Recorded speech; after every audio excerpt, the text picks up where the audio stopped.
আজি হৈছে 30 July. 30 July ৰাতিপুৱাৰ কেইটামান গুৰুত্বপূৰ্ণ খবৰ আপোনালোকলৈ লৈ আহিছোঁ। আপোনালোকে ভিডিঅ'টো শেষলৈকে চাব বুলি আশা কৰিলোঁ। শেষত আপোনালোকৰ মন্তব্য কমেণ্টৰ জৰিয়তে জনাবলৈ নাপাহৰিব। আৰু এইখিনিতে সদায় কোৱাৰ দৰে নতুনকৈ চেনেলটোলৈ আপোনালোক যিসকল আহিছে, চেনেলটো ছাবস্ক্ৰাইব কৰাৰ লগতে কাষত থকা বেল আইকনটো প্ৰেছ কৰি অল কৰি থাকোঁ, যাতে নতুন এটা ভিডিঅ' দিয়াৰ লগে লগে আপোনালোকে আগতীয়াকৈ চাবলৈ পায়। যদি ভিডিঅ'টো চাই ভাল পায়, লাইক এটা কৰি দিব আৰু শ্বেয়াৰ কৰি দিব বুলি আশা কৰিলোঁ। এতিয়া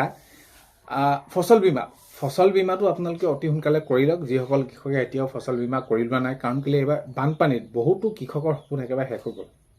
মই যদি চাওঁ তেনেহ'লে যোৰহাট, গোলাঘাট, শিৱসাগৰ, চৰাইদেউ, নাজিৰা, সোণাৰী, তো এইবিলাক অঞ্চল, তো এই অঞ্চলবিলাকত একেবাৰে কৃষকৰ সপোন শেষ আৰু একেবাৰে বান বিধ্বস্ত হৈ পৰি কেনেকুৱা এটা পৰ্যায়ত আছে তেওঁলোকে গমেই পাইছে।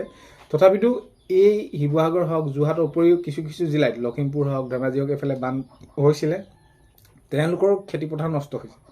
তো সেইবাবে কৃষকসকলে অতি সোনকালে ফচল বীমাটো কৰি ল'ব। ফচল বীমাৰ জৰিয়তে আপোনালোকে যি আপোনালোকৰ লোকচান হৈছিলে সেইবিলাক আপোনালোকে তাৰ ক্ষতিপূৰণ পাব।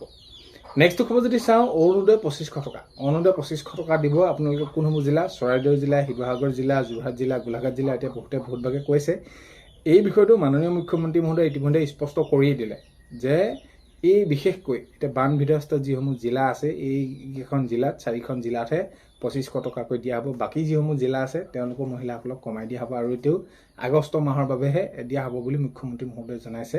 তো এতিয়া বহুতভাগে সুধি আছিলে আৰু এই ক্ষেত্ৰত দাবীও জনাইছে অখিল গগৈ ডাঙৰীয়াই যে এই যি বান বিধ্বস্ত যিকেইখন জিলা, তেওঁলোকক যাতে আগন্তুক সময়তো তেওঁলোকক সেইখিনি দিয়া বিষয়টো আৰু অতি সোনকালে যাতে যিসমূহ এতিয়াও অৰুণোদয় আঁচনি পোৱা নাই মহিলাসকলে, তেওঁলোকক দিয়াৰ ব্যৱস্থা কৰা, সেইখিনি কথা মন্তব্য কৰিছে।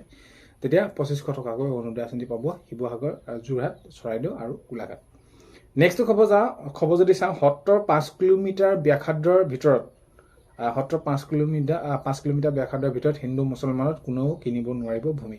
তো এই ক্ষেত্ৰত আজি মুখ্যমন্ত্ৰী মহোদয়ে তেনেদৰে মন্তব্য কৰা দেখা গ'ল। যদি সত্ৰৰ কিবা কাৰণত 5 কিলোমিটাৰ ভিতৰলৈ তাত কিনিম বুলি কোনোবাই মাটি ল'ম বুলি ভাবিছে, তেনেহ'লে তেওঁ নিশ্চয় কিবা এটা ভাবি পিনি এইখিনি কাম কৰিব। তো এইখিনি ক্ষেত্ৰত মই জনাব বিচাৰিছোঁ, সেয়া লাগে হিন্দুৱে হওক, সেয়া লাগে মুছলমানে হওক, কোনেও কিনিব নোৱাৰিব ভূমি সত্ৰৰ 5 কিলোমিটাৰ ব্যাসাৰ্ধৰ ভিতৰত। এনেদৰে মাননীয় মুখ্যমন্ত্ৰী মহোদয়ে জনোৱা দেখা গৈছে। নেক্সট খবৰ যদি চাওঁ, এককালীন 10 লাখ টকা দিবৰ বাবে দাবী জনাইছে অখিল গগৈ ডাঙৰীয়াই। যিহেতু এতিয়া চৰকাৰে 15,000 টকাকৈ দিয়াৰ কথা কৈছিলে এককালীন, আৰু এই ক্ষেত্ৰত এতিয়া অখিল গগৈ ডাঙৰীয়াই মন্তব্য কৰিছে। অখিল গগৈ ডাঙৰীয়াই কৈছে যে 10,000, 15,000, 20,000 এইবিলাকে কোনো কাম নহ'ব। এতিয়া চৰকাৰে যিটো পদক্ষেপ লৈছে 15,000 টকাকৈ দিয়াৰ ক্ষেত্ৰত, এই 15,000 টকা একেবাৰে ন্যূনতম কি হ'ব? এই 15,000 টকাৰ একোৱেই নহ'ব। তো সেইবাবে 10 লাখ টকা দিবই লাগিব। কি ক্ষতিপূৰণ হৈছে আপোনালোকে জানিছে। ঘৰ দুৱাৰৰ পৰা আদি কৰি গাড়ী মটৰ, ঘৰ যিসমূহ ভিতৰুৱা সা সামগ্ৰী, সকলোবিলাক শেষ হৈ গৈছে। তো এই সামগ্ৰীবিলাক শেষ হৈ যোৱা সামগ্ৰীবিলাক 10-15,000 কেতিয়াও কিনিব নোৱাৰে, সেয়া 50,000 কিনিব নোৱাৰে। আৰু এই ক্ষেত্ৰত জনাইছে যে এককালীন 10 লাখ টকা দিবই লাগিব বুলি অখিল গগৈ ডাঙৰীয়াই মন্তব্য কৰিছে। নেক্সট খবৰ যদি চাওঁ, বিধানসভাৰ পৰা উঠাই দিব লাগে প্ৰশ্ন উত্তৰ শিতান। মৃণাল শইকীয়া ডাঙৰীয়াই এইটো মন্তব্য কৰিছে যে মই যদি কিবা এটা প্ৰশ্ন কৰিছোঁ, তাৰ যদি মই উত্তৰ নাপাওঁ বা এই বিষয়টোক লৈ এতিয়া তেওঁ মন্তব্য কৰিছে যে বিধানসভাৰ পৰাই উঠাই দিব লাগে প্ৰশ্ন উত্তৰ শিতানটো। তো এইদৰে মন্তব্য কৰা দেখা গ'ল মৃণাল শইকীয়া ডাঙৰীয়াই। নেক্সট খবৰ যদি চাওঁ, অৰুণাচলত ডাৱৰ বিস্ফোৰণৰ সন্দেহ। তো এতিয়া এই যি আমি কৈ আছোঁ ডাৱৰ বিস্ফোৰণ, আমি প্ৰকৃততে এইখিনি এতিয়া ডাৱৰ বিস্ফোৰণনো কি? তো এইবিলাক আচলতে এতিয়া আকৌ অৰুণাচলত হোৱা সন্দেহ কৰা হৈছে। তো এতিয়া অৰুণাচলত হ'ব নেকি?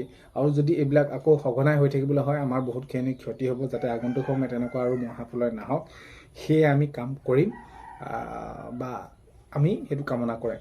নেক্সট খবৰ যদি চাওঁ, উজনি অসমৰ যি বান সমস্যাক লৈ প্ৰধানমন্ত্ৰীলৈ পত্ৰ প্ৰেৰণ কৰিছে আছুৱে প্ৰধানমন্ত্ৰীলৈ পত্ৰ প্ৰেৰণ কৰিছে যে যিটো পৰিস্থিতি হৈছে এতিয়া অসমত, তো সেইবাবে কেন্দ্ৰীয় চৰকাৰে গুৰুত্ব সহকাৰে লৈ এই বিষয়টো তেওঁলোকে সমাধান কৰিব লাগে। কেনেদৰে পাৰি, যিসকল নানাকান্ত লোক আছে তেওঁলোকক কেনেদৰে ক্ষতিপূৰণ দিব পাৰি, তো এইবিলাক বিষয়। তেতিয়া এই যিটো আহিল হঠাতে এনেকুৱা ধৰণৰ খবৰ, তো যাতে আগন্তুক সময়ত এনেকুৱা নাহক। কি পৰিস্থিতি হ'ল, কেনেদৰে এতিয়া আছে, এতিয়া বিশেষকৈ বান শেষ হৈ যোৱাৰ পাছত এতিয়া শুকাইছে ক্ৰমান্বয়ে, তো একেবাৰে তাতে পৰিস্থিতিবিলাক ইমানেই বেয়া হৈ যাব, থাকিবলৈ বেমাৰ আজাৰ হ'ব। কণ শিশুসকল আছে, ছাত্ৰ ছাত্ৰীসকল সৰু আকৌ আমি যদি চাওঁ বৃদ্ধ ককা আইতাসকল আছে, তো কেনেকুৱা ধৰণৰ পৰিৱেশ হ'ব আমি কল্পনাও কৰিব নোৱাৰোঁ। তো এইবিলাক যাতে আগন্তুক সময়ত আৰু কোনো ধৰণৰ এনেকুৱা মহাপ্ৰলয় নাহক, কাৰো জীৱনত মানে শেষ হৈ গ'ল, বহুত শেষ হৈ গ'ল। আজি 30 জুলাই ৰাতিপুৱা খবৰ এইকেইটাই আপোনালোকক জনালোঁ। ভিডিঅ'টো শেষলৈকে চোৱাৰ বাবে ধন্যবাদ। অন্য এটা ভিডিঅ'তে লগ পোৱাৰ আশাৰে বাই।